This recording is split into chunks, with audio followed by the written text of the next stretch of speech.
अभी आपको हम खबर से अपडेट करें, डॉलर की ऊंची उड़ान जारी है। इंटरबैंक में कारोबार के दौरान डॉलर 37 पैसे महंगा हो गया। डॉलर 172 रुपये 78 पैसे से बढ़कर आपको बताएं कि 173 रुपये 15 पैसे की बुलंद तरीन सतह पर पहुंच चुका है। अपडेट करें आपको हम खबर के हवाले से, डॉलर की ऊंची उड़ान जारी है। मज़ीद तफसीलात जानते हैं अशरफ खान से। अशरफ, अपडेट कीजिएगा, क्या तफसीलात हैं? चलो पढ़ने पर जो है इंटरबैंक में डॉलर जो 57 पैसे अब तक महंगा हो चुका है। इस वक्त इंटरबैंक में डॉलर 173 रुपये 35 पैसे की नई बुलंद तरीन सतह पर ट्रेड कर रहा है। 5 माह 12 रोज में इंटरबैंक में देखें तो डॉलर 21 रुपए महंगा हो चुका है, और 21 रुपए महंगा होने से डॉलर जो पाकिस्तान के कर्जों का बोझ जो है, बैरूनी कर्जों का, वो 2500 अरब रुपए पर पहुंच गया है। पांचवी माहिरीन असद रिजवी के भी कहने के मईशत को अभी भी बहुत से चैलेंजेस हैं, जिसमें करंट अकाउंट खसारा भी एक बड़ा चैलेंज है। तिजारती खसारा भी मुसलसल बढ़ रहा है, और साथ ही IMF के मुज़ाकरात के बाद जो शराइत लागू होंगी उसको भी बड़ा चैलेंज है, उसको कैसे कंप्लीट किया जाएगा, जिसकी वजह से रुपया दबाव का शिकार है।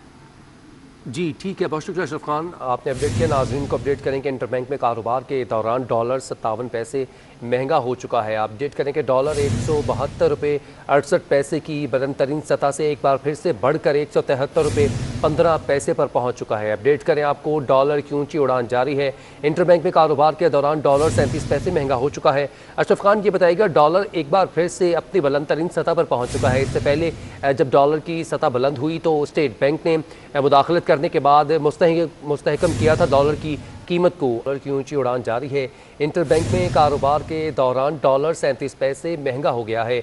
डॉलर 172.78 रुपये से महंगा होकर नई बुलंद तरीन सतह 173 रुपये 15 पैसे की बुलंद तरीन सतह पर पहुंच चुका है। इंटरबैंक में कारोबार के दौरान डॉलर 57 पैसे महंगा हो चुका। डॉलर 172 रुपये 78 पैसे से महंगा होकर नई बुलंद तरीन सतह पर पहुंच चुका है। अपडेट करें आपको, इंटरबैंक में कारोबार के दौरान डॉलर 35 पैसे महंगा हो चुका है।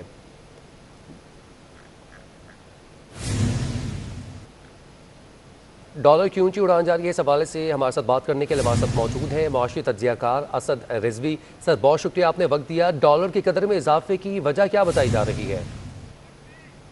देखिए, असल में अब जो ताखीर हो रही है, अभी तक IMF का बेसिकली अभी तक आया नहीं है वहाँ से। जब तक उसका अनाउंसमेंट नहीं आएगी तो जरा एक प्रेशर तो रहेगा बरकरार। और अभी ये भी क्लैरिटी भी नहीं है कि क्या क्या बातें हुई हैं, क्या डिसीजन हुआ, क्या होने वाला है। तो ये सारी वजूहत है जिसकी वजह से प्रेशर है। हालांकि करंट अकाउंट डेफिसिट का जो नंबर है वो ज़रा सा बेहतर हुआ है, लेकिन वो इतना बेहतर नहीं है कि उससे आपको बहुत रिलीफ मिल जाएगा। और थोड़ा सा मेरा ये ख्याल है कि अभी ज़रा सा देखना पड़ेगा, क्योंकि इसके साथ साथ एक जो नई सिचुएशन डेवलप हो रही है वो ये है कि स्टार्टअप का भी आप देखिए स्टार्ट हो गया है, आज से होने वाला है मेरे ख्याल से। तो वो भी एक प्रेशर रहेगा, क्योंकि वो भी ये नहीं मालूम है कि उसका क्या नतीजा होगा। सर, डॉलर की कदर बढ़ने से बैरूनी कर्जों में कितना इजाफा हुआ है? देखिए, कर्जों में तो जाहिर सी बात है, आपको सीधा सीधा है कि 1 रुपए बढ़ा तो आप तकरीबन आप उसको 122 के अराउंड जो आपका है स्टैंडर्ड डेट, उस हिसाब से आपकी वो आप कर लें। तो ये दो दो यानी कि 2 ट्रिलियन तो क्रॉस कर चुका है आराम से। अब ये कि वो जाहिर सी बात है, अब ये 173 के अराउंड है, तो इस वक्त कर्जों में कोई कमी नहीं हुई है अभी, बल्कि इजाफा ही हुआ है। वो उसका डेट जो आपका है वो उसका साइज बढ़ता चला जा रहा है, उसी अकॉर्डिंगली हो रहा है वो, जिस तरह मूव आ रही है रुपए के हिसाब से, जैसे मैंने बताया आपको। असद साहब, ये बताएगा कि पहले भी जब डॉलर की कीमत बढ़ी थी तो स्टेट बैंक ने मुदाखलत की और डॉलर की कदर को मुस्तहकम करने की कोशिश की थी। क्या अब वो वक्त आ चुका है कि मरकजी बैंक एक बार फिर से मुदाखलत करे? असल में जो बहुत जरूरी चीज है, जो हम सबको ये समझना चाहिए कि साइज बहुत बड़ा है। अगर वो आता है और इंटरवेंशन वो करता है तो वो तो सारे पैसे पी जाएगा। तो सारी दुश्वारी हो रही है कि उसका हमारी जो रिक्वायरमेंट है, नीड बहुत बड़ी है वो, यानी कि अब देखें ना, अगर आपको मिसाल के तौर पर 1-1 बिलियन से अगर आपका सपोज करंट अकाउंट डेफिसिट आपका बढ़ रहा है, या उससे ज्यादा भी एवरेज ये 3.4 है, 3.4 बिलियन के अराउंड है वो आपका एक क्वार्टर का। तो इसके माने ये हुआ ना, एवरेज अगर आप 1 बिलियन जाइए तो वो कितने पैसे वो डालेगा। तो उसके लिए भी दुश्वारी, जो पैसे ले रहा है वो तो आप देखिए, आप वो ले रहे हैं, फंडिंग आपको हो रही है, तो उस फंडिंग के पैसे वो इसलिए तो आपको नहीं दिए जा रहे हैं कि आप उसको इंटरवेंशन करके उतारें। अब हमारी इकोनॉमिक जो वो है बेसिकली उसमें बेहतरी आनी चाहिए। जी ठीक है, मुआशी तज्जियाकार असद रिजवी हमारे साथ मौजूद थे। इस हवाले से अपना मौक़िफ़ दे रहे थे कि मरकज़ी बैंक को अब मुदाखलत करनी चाहिए या नहीं। डॉलर 173 रुपये 35 पैसे की बुलंद तरीन सतह पर पहुँच चुका है।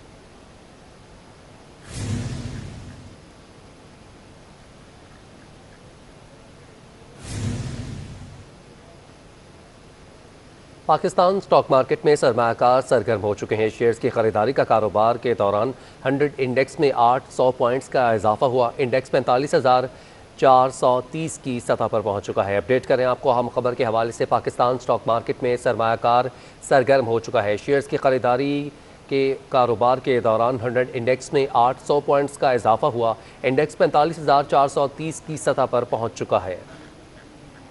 सिविल एविएशन के नोटिस के बावजूद कराची से अंदरूनी मुल्क जाने वाली 10 परवाजें मनसूख कर दी गई हैं, जबकि 5 परवाजें ताखीर का शिकार हैं। सिविल एविएशन फ्लाइट शेड्यूल के मुताबिक इंतजामी मामलात के बहाने PIA ने योब, गवादर, लाहौर और इस्लामाबाद की एक परवाज़ मनसूख कर दी है। एयर ब्लू ने इस्लामाबाद और लाहौर जाने वाली दो परवाज़ें मनसूख की, जबकि एयर सियाल ने लाहौर और कोयटा के लिए एक परवाज़ मनसूख की है।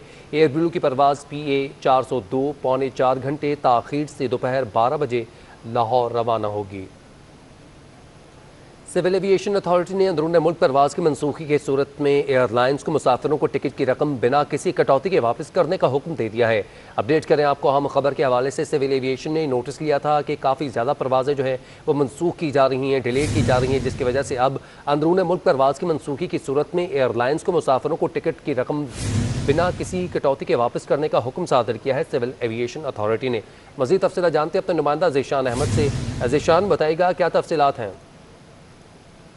देखिए, सिविल एविएशन अथॉरिटी की जानिब से एक नोटिस जारी किया गया था PIA समेत तमाम जो निजी ऑपरेटर हैं उनको, मगर अब तक तो उस नोटिस का कोई असर जो है वो न PIA पर नजर आ रहा है, न ही दीगर जो निजी फिजाई कंपनियां हैं उन पर नजर आ रहा है, क्योंकि आज की सिर्फ कराची से जाने वाली 10 परवाजें जो हैं उन्हें कैंसिल किया गया है। अब सिविल एविएशन ने अहकाम जारी किए हैं कि अगर मुसाफिरों का लोड ना होने की वजह से या किसी भी तकनीकी खराबी की वजह से परवाजें कैंसिल की जाती हैं तो मुसाफिरों को एयरलाइन को जो है वो फौरी तौर पर जो उनके टिकट की पूरी रकम है वो वापस करनी पड़ेगी। इसके अलावा उन्होंने ये भी कहा है कि जो मुसाफिर अकोमोडेट होना चाहते हैं तो एयरलाइन जो है वो कैंसिलेशन की सूरत में अपनी अगली परवाज से उनको एडजस्ट करे और वरना फिर किसी और परवाज से जो है उनको नशिस्त की फरहमी जो है वो यकीनी बनाया जाए। मगर अभी तक बहरहाल हमें असर इससे नजर नहीं आता। सिर्फ अगर 18 दिन के अंदर हम देखें तो 1355 फ्लाइट जो हैं वो शेड्यूल की गई थी अंदरूनी मुल्क के लिए मुख्तलिफ एयरलाइंस की PIA समेत, जिनमें से 383 परवाजें जो हैं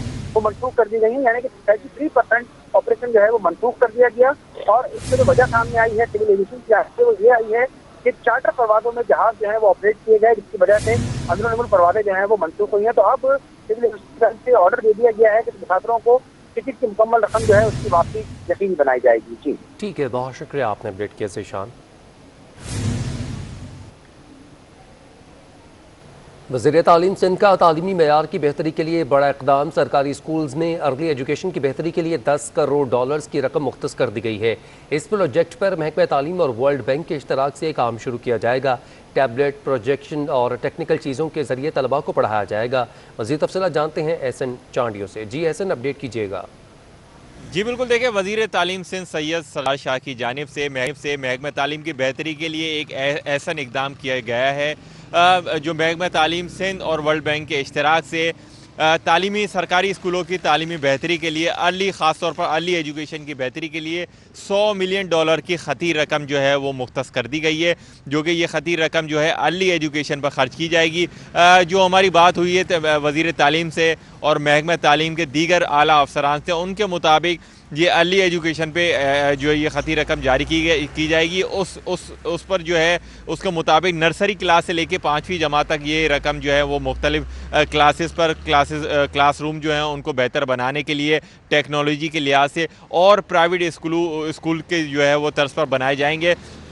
इनका जो है इनको बेहतर करने के लिए सरकारी स्कूल का जो है वो तर्ज जो है वो अपनाया जाएगा ताकि बच्चे जो है वो अट्रैक्ट होकर क्लासरूम में बैठें और उस तरीके से जो है वो पढ़ सकें तालीमी बेहतरी के लिए। और जो है वो असातिज़ा जो हैं वो नई भर्ती वाले जो असातिज़ा हैं ख़ास तौर पर उनको इन पर जो है वो लगाया जाएगा, तैनात किया जाएगा ताकि वो इन बच्चों पर जो है वो फोकस किया जाए।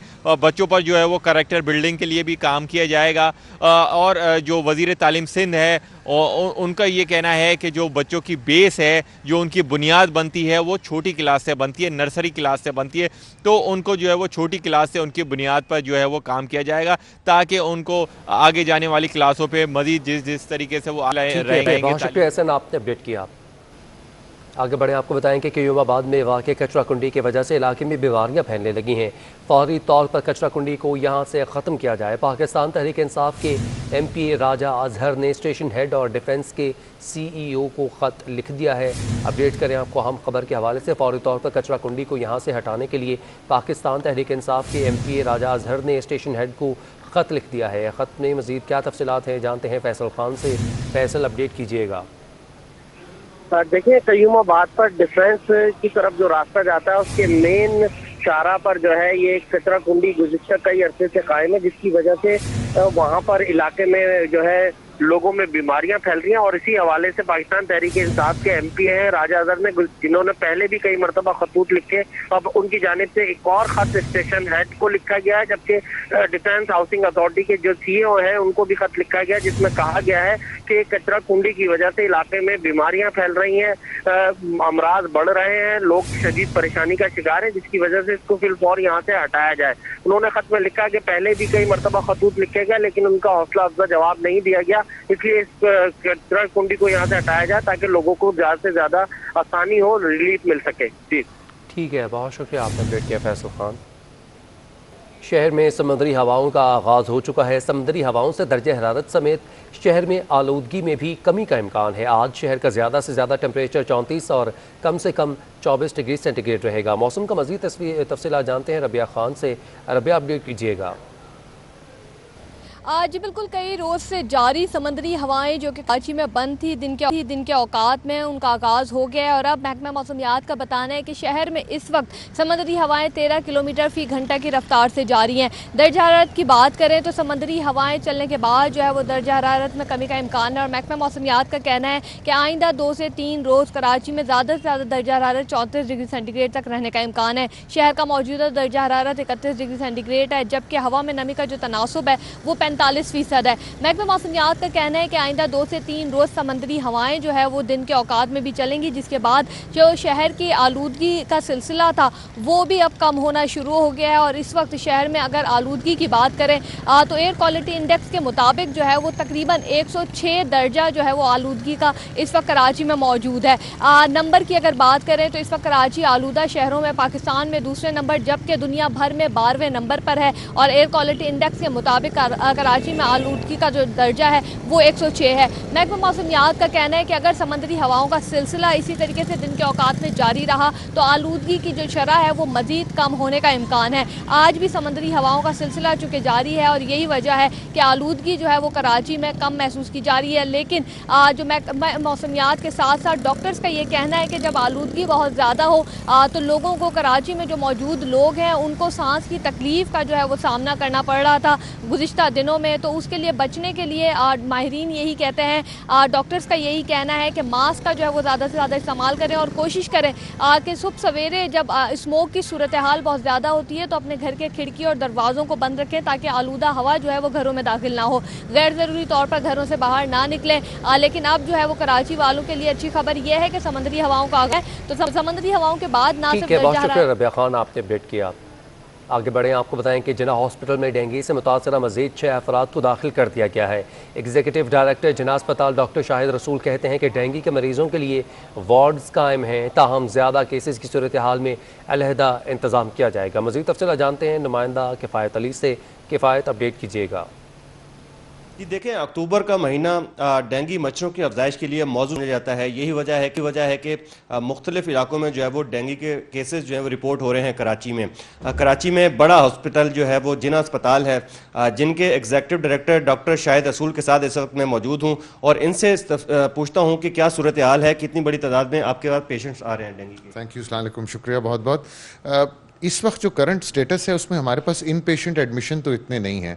अगर आज की आप स्टेटस लें तो 15 या 16 टोटल एडमिशन है। एवरीडे 6 से 8 नए पेशेंट आते हैं और इसी तरह हर रोज़ 6 से 8 पुराने पेशेंट डिस्चार्ज भी हो जाते हैं। लेकिन अगर किसी स्टेज पे पेशेंट्स का नंबर बढ़ता है तो हमने अपना डेंगू वार्ड बनाया हुआ है जिसके अंदर प्रॉपर फ्लाई प्रूफिंग और सारी चीज़ें फैसिलिटीज़ अवेलेबल हैं। मेरा अपना ख्याल है कि आने वाले दिनों में शायद अगर ज़रूरत पड़ी तो हम प्योरली अपने डेंगू के सारे मेडिकल वार्ड्स के पेशेंट्स वहीं पे शिफ्ट कर देंगे। लेकिन करंटली इस वक्त क्योंकि 10-12 ही पेशेंट हैं और 3 मेडिकल यूनिट हैं तो फिलहाल इसकी ज़रूरत नहीं महसूस कर। देखिए, वैसे तो आपका हॉस्पिटल में जितने पेशेंट्स हैं, इसके अलावा दीगर अस्पतालों में भी डेंगू के पेशेंट्स मौजूद हैं और रोज़ाना की बुनियाद पे सामने आ रहे हैं, तो आप क्या समझते हैं कि ये पेशेंट बढ़ने का जो है वो खदशा है? डेफिनेटली पेशेंट बढ़ने का खदशा तो है, लेकिन अगर आप सीज़न वाइज देखें ट्रेंड, तो नवंबर में डेंगू थोड़ा ख़त्म भी हो जाता है क्योंकि मच्छरों की अफजाइश सर्द मौसम में नहीं होती। तो लकीली शायद बारिशें कम होने की वजह से इस साल, या हो सकता है सैनिटेशन और सर्विसेज बेहतर करने की वजह से, डेंगू का वो एपिडेमिक नहीं देखा हमने जो 2 या 2.5 साल पहले हुआ था।